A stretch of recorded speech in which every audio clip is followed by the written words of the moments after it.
आज बात होगी भारत के उस पहले सम्राट की जिसने सचमुच इतिहास का रुख ही मोड़ दिया, चंद्रगुप्त मौर्य। ये कहानी है उस शख्स की जिसने एक ऐसे साम्राज्य की नींव रखी जो आज भी हमारे इतिहास का एक सुनहरा पन्ना है। तो सवाल ये उठता है कि ये सब हुआ कैसे? मतलब एक आम सा नौजवान कैसे सत्ता के शिखर तक पहुंच गया और एक ऐसा साम्राज्य खड़ा कर दिया जिसने पूरे भारतीय उपमहाद्वीप का नक्शा ही बदल डाला। चलिए इसी दिलचस्प कहानी की परतों को खोलते हैं। हर बड़ी कहानी की शुरुआत कहीं न कहीं से तो होती है, और चंद्रगुप्त की कहानी शुरू होती है दो बिल्कुल अलग लेकिन असाधारण लोगों के मिलने से। एक ऐसी जोड़ी जिसने इतिहास बनाना था। इस कहानी में एक तरफ थी ताकत तो दूसरी तरफ थी बुद्धि। एक तरफ थे चंद्रगुप्त जिनके अंदर एक साम्राज्य बनाने का जुनून था, और दूसरी तरफ थे चाणक्य जिनका दिमाग किसी भी सेना से ज्यादा तेज चलता था। ये वो जोड़ी थी जो कुछ बड़ा करने वाली थी। और इन दोनों का मिशन एक ही था, मगध पर राज कर रहे नंद वंश का खात्मा। नंद शासक अपनी क्रूरता और ज्यादतियों के लिए इतने बदनाम हो चुके थे कि जनता त्राही त्राही कर रही थी। तो ये सिर्फ एक लड़ाई नहीं थी, ये न्याय के लिए एक मिशन था। तो चलिए अब बात करते हैं उन लड़ाइयों और रणनीतियों की जिनसे मौर्य साम्राज्य की नींव पड़ी। ये कोई रातों रात हुआ चमत्कार नहीं था, बल्कि इसके पीछे थी हिम्मत, साजिश और जबरदस्त प्लानिंग। जरा इस टाइमलाइन को देखिए, रफ्तार देख रहे हैं? यकीन करना मुश्किल है कि चंद्रगुप्त ने कितनी तेजी से अपनी ताकत बढ़ाई।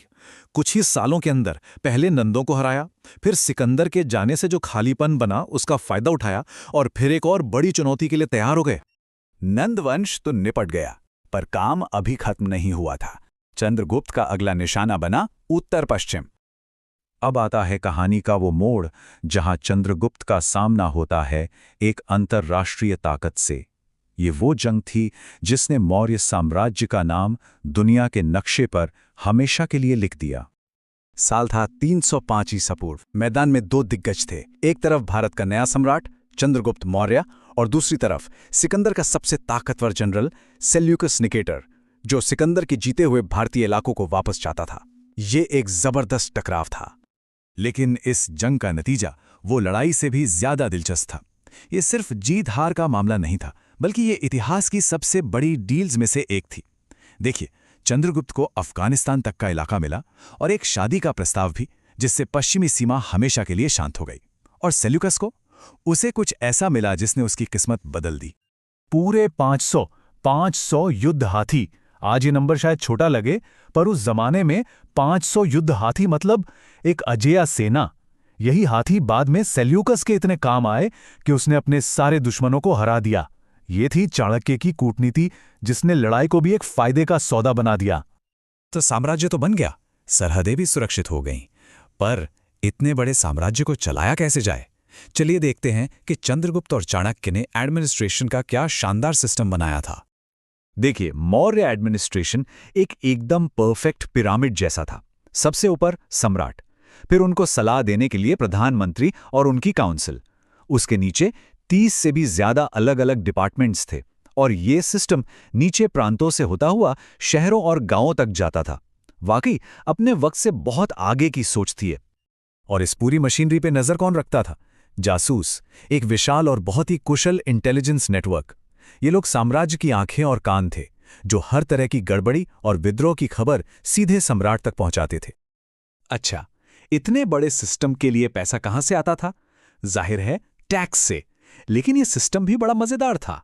सबसे बड़ा हिस्सा जमीन के टैक्स से आता था, पर इसके अलावा व्यापार, उद्योग, सिंचाई, यहां तक कि जंगलों से होने वाली कमाई पर भी टैक्स लगता था।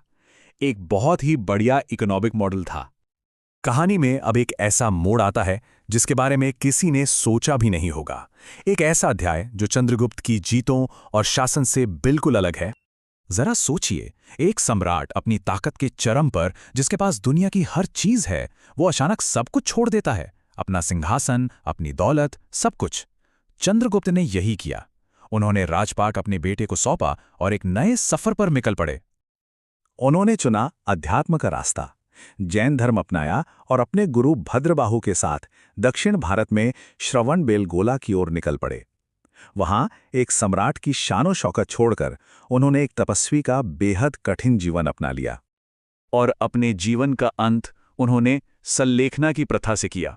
यह जैन धर्म की एक बहुत ही गहरी आध्यात्मिक प्रक्रिया है, जिसमें इंसान धीरे धीरे खाना पानी त्याग कर अपनी आत्मा को शुद्ध करता है। एक सम्राट के लिए ऐसा अंत वाकई असाधारण था। ये जैन सिद्धांत शायद उनके इस फैसले को सबसे अच्छे से समझाता है। दुनिया तो वो जीत ही चुके थे, लेकिन अब उनकी आखिरी लड़ाई खुद से थी, अपनी इच्छाओं पर जीत हासिल करने की। तो आखिर चंद्रगुप्त मौर्य को किस रूप में याद रखा जाए? एक महान विजेता, एक कुशल प्रशासक, या एक तपस्वी सम्राट जिसने सब कुछ त्याग दिया?